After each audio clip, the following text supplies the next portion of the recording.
name's Kayleigh and I've got my colleague Chloe Skubis here, and we're from Payable Property Law. Today I thought I'd take you through in terms of purchasing residential property in Queensland and when the deposits are actually payable.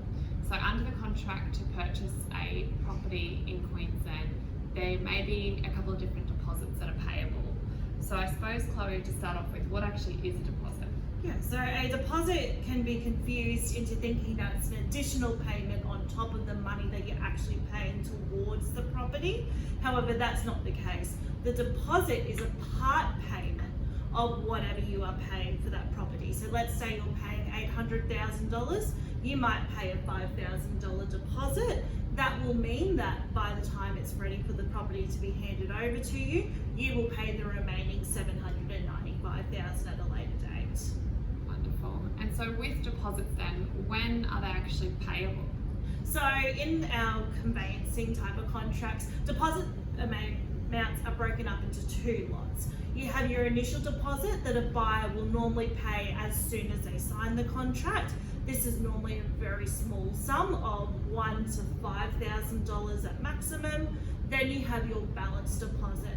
The balance deposit is usually payable when the buyer is seriously going to go ahead with the contract by normally making it payable when the contract's unconditional. So that's when the building and pest, finance, and any special condition is satisfied. And that amount is normally somewhere that is the balance of 5% to 10% of the purchase price.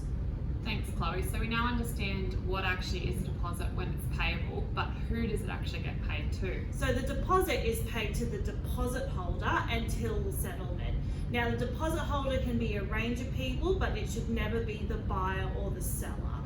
Typically 9 times out of 10, the deposit holder will be the real estate agent, and then they will hold it and release it to the seller after settlement. If there is no real estate agent available, then you might have a solicitor, either the seller's solicitor or the buyer's solicitor, who will act as the deposit holder. Wonderful. And so now how do buyers actually go about paying deposits?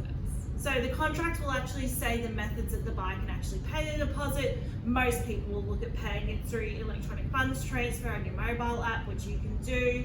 You can look at paying it as a direct debit, a check, cash. Keep in mind that if you are paying it by direct debit, the deposit is considered payable when you actually show the deposit holder that you have made the payment, not so much the deposit holder has received it. Therefore, if you're paying it to the agent, what you've got to do is make the payment through your phone, take a screenshot of the payment receipt, send that to the agent, and then your deposit is considered paid. Perfect. Now, what happens if a buyer changes their mind and they don't want to proceed with the purchase? Is that deposit refundable? Depending on why the buyer terminated the contract, the deposit may be refundable. So if the buyer decides to terminate under the building and pest, finance, some special conditions, then the deposit is fully refundable to the buyer. If they decide to terminate under the cooling off provision, then some of the deposit is refundable, but the seller can claim up to 0.25% of the purchase price. However, if the buyer decides to terminate the contract for no valid reason, then their deposit that they paid is not refundable. And my last question for you, Chloe, is who's entitled to receive the deposit under the contract? Yeah. So the contract will say in which situations the deposit is given to. The most common scenarios is when the property settles, the seller receives the whole deposit.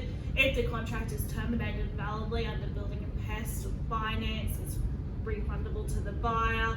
Where it gets tricky is if either the buyer or seller has defaulted under the contract. However, if that is a scenario that might appear or arise for you, then you can contact the team at NB Property Law to determine who might be eligible to claim that deposit. Wonderful. Thank you very much for that, Chloe. Obviously quite a lot to think about with deposits, but it's important that they are made sure that they're paid in on time as per the contract stipulations. So if you are looking to buy a property in Queensland or sell, then come see us, Kayleigh and Chloe here from NB Property Law. Thank you.